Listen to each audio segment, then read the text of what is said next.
ಇನ್ನು ವಿಧಾನ ಪರಿಷತ್ನ 7 ಸ್ಥಾನಗಳ ಮತದಾನಕ್ಕೆ ಕ್ಷಣಗಣನೆ ಶುರು ಆಗಿದೆ. ಅಡ್ಡ ಮತದಾನದ ಭೀತಿಯ ಮಧ್ಯೆ ಮತದಾನಕ್ಕೆ ಸರ್ವ ತಯಾರಿ ಕೂಡ ಆಗಿರುವಂಥದ್ದು. ಬೆಳಿಗ್ಗೆ 9ರಿಂದ ಸಂಜೆ 5ರವರೆಗೆ ಮತದಾನ ಪ್ರಕ್ರಿಯೆ ಇದೆ. ಸಂಜೆ 5 ಗಂಟೆ ನಂತರ ಇವತ್ತೇ ಫಲಿತಾಂಶ ಕೂಡ ಹೊರಬೀಳಲಿದೆ. 7 ಸ್ಥಾನಗಳ ಅಖಾಡದಲ್ಲಿ ಇರೋದು ಒಟ್ಟು 8 ಅಭ್ಯರ್ಥಿಗಳು. ಅದೇ ಈಗ ಕುತೂಹಲವನ್ನು ಹೆಚ್ಚಿಸಿರೋದು. ಕಾಂಗ್ರೆಸ್ನಿಂದ 5, ಬಿಜೆಪಿಯಿಂದ 2, ಜೆಡಿಎಸ್ನಿಂದ 1 ಅಂದ್ರೆ ಮೈತ್ರಿ ಅಭ್ಯರ್ಥಿಯಾಗಿ 1 ಕಣದಲ್ಲಿದ್ದಾರೆ. ಪರಿಷತ್ ಚುನಾವಣೆಯ ಕಂಪ್ಲೀಟ್ ಕವರೇಜ್ ಕೊಡ್ತಾ ಇದೆ TV9. ಇವತ್ತಿನ ಈ ಪರಿಷತ್ ಚುನಾವಣೆಯಲ್ಲಿ ಗೆಲ್ಲೋರು ಯಾರು? ಭಾರಿ ಪ್ರತಿಷ್ಠೆಯಾಗಿದೆ 3 ಪಕ್ಷಗಳ ಪಾಲಿಗೆ. ಪರಿಷತ್ ಚುನಾವಣೆಯಲ್ಲೂ ರೆಸಾರ್ಟ್ ರಾಜಕಾರಣ ನಡೆದದ್ದು ಇದೇ ಮೊದಲು ಅಂತ ಅನ್ಸುತ್ತೆ.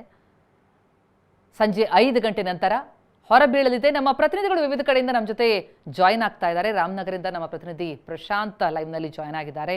ಅದೇ ರೀತಿಯಲ್ಲಿ ದೇವನಹಳ್ಳಿ ಬಳಿಗಿಂತ ನಮ್ಮ ಪ್ರತಿನಿಧಿ ನವೀನ್ ಲೈವ್ನಲ್ಲಿ ಜಾಯಿನ್ ಆಗಿದ್ದಾರೆ. ಜೊತೆಗೆ ಕಿರಣ್ ಕೂಡ ನಮ್ಮ ಜೊತೆ ಲೈವ್ನಲ್ಲಿದ್ದಾರೆ. ಮೂರಿದಲು ಮಾಹಿತಿಯನ್ನು ಪಡಿತಾ ಹೋಗ್ತೀನಿ. ಇವತ್ತಿನ ಫಲಿತಾಂಶ ಏನಾಗುತ್ತೆ ಎನ್ನುವಂತಹ ಕುತೂಹಲ ಮನೆ ಮಾಡಿರುವಂಥದ್ದು.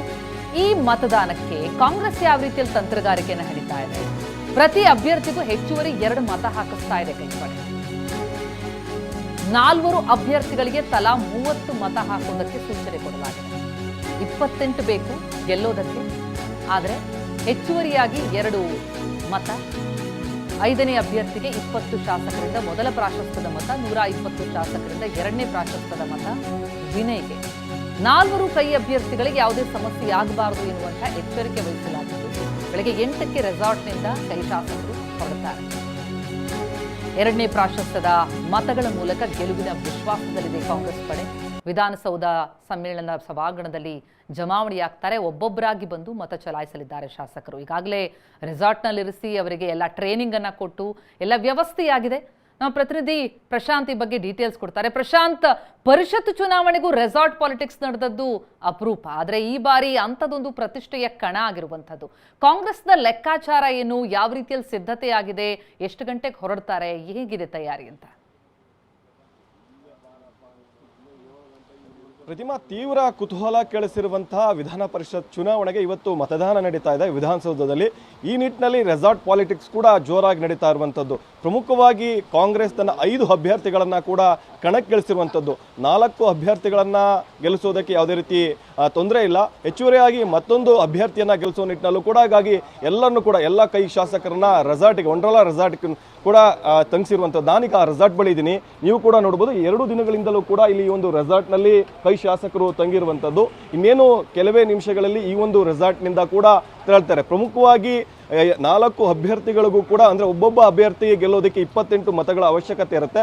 ಆದರೆ ಕಾಂಗ್ರೆಸ್ 4 ಅಭ್ಯರ್ಥಿಗಳನ್ನ ಕಡಾಖಂಡಿತವಾಗಿ ಗೆಲ್ಲಿಸ್ಕೊಬೇಕು ಅಂತೇಳಿ ಹೆಚ್ಚುವರಿಯಾಗಿ 2 ಮತಗಳನ್ನು ಹಾಕೋದಕ್ಕೂ ಕೂಡ ಈಗ ಪ್ಲಾನ್ ಮಾಡಿರುವಂಥದ್ದು. ನಿನ್ನೆ ಸ್ವತಃ ಸಿಎಂ ಡಿ ಕೆ ಶಿವಕುಮಾರ್ ಅವರೇ ಈ ಒಂದು ರೆಸಾರ್ಟ್ಗೆ ಬಂದು ಇಲ್ಲಿ ತಂಗಿರುವಂಥ ಎಲ್ಲ ಶಾಸಕರುಗಳಿಗೆ, ಸಚಿವರುಗಳಿಗೆ ಎಲ್ಲರಿಗೂ ಕೂಡ ಖಡಕ್ ಸೂಚನೆ ಕೊಡೋದ್ರ ಜೊತೆಗೆ ಅಣಕು ಮತದಾನವನ್ನು ಕೂಡ ಮಾಡಿರುವಂಥದ್ದು. ಬ್ಯಾಲೆಟ್ ಪೇಪರ್ಗಳನ್ನು ಸ್ವತಃ ಅವರೇ ತೋರಿಸಿ ಯಾವ ರೀತಿ ಮತದಾನ ಮಾಡಬೇಕು ಅನ್ನೋಂಥದ್ದು ಕೂಡ ಸೂಚಿಸಿರುವಂಥದ್ದು.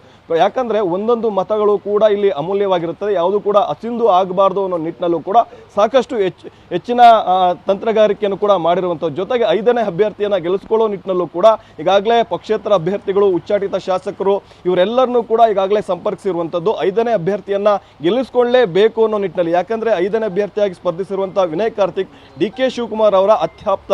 ಹಾಗಾಗಿ ಅವ್ರನ್ನ ಗೆಲ್ಲಿಸ್ಕೊಳ್ಳೇಬೇಕು ಅಂತ ಈಗಾಗಲೇ 2 ದಿನಗಳ ಹಿಂದೆ ಎಲ್ಲಾ ಶಾಸಕರನ್ನು ಕೂಡ ಈ ಒಂದು ವಂಡರ್ಲಾ ರೆಸಾರ್ಟ್ಗೆ ಕರ್ಕೊಂಡ್ ಬಂದಿರುವಂತದ್ದು.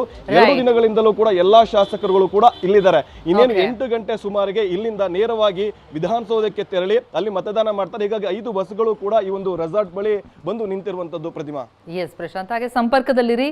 ಹಾಗೆ ಜೆಡಿಎಸ್ ಕೂಡ ತನ್ನ ಲೆಕ್ಕಾಚಾರವನ್ನ ನಡೆಸ್ತಾ ಇದೆ, ಕೌಂಟರ್ ಪ್ಲಾನ್ ಅನ್ನ ಮಾಡಿದೆ.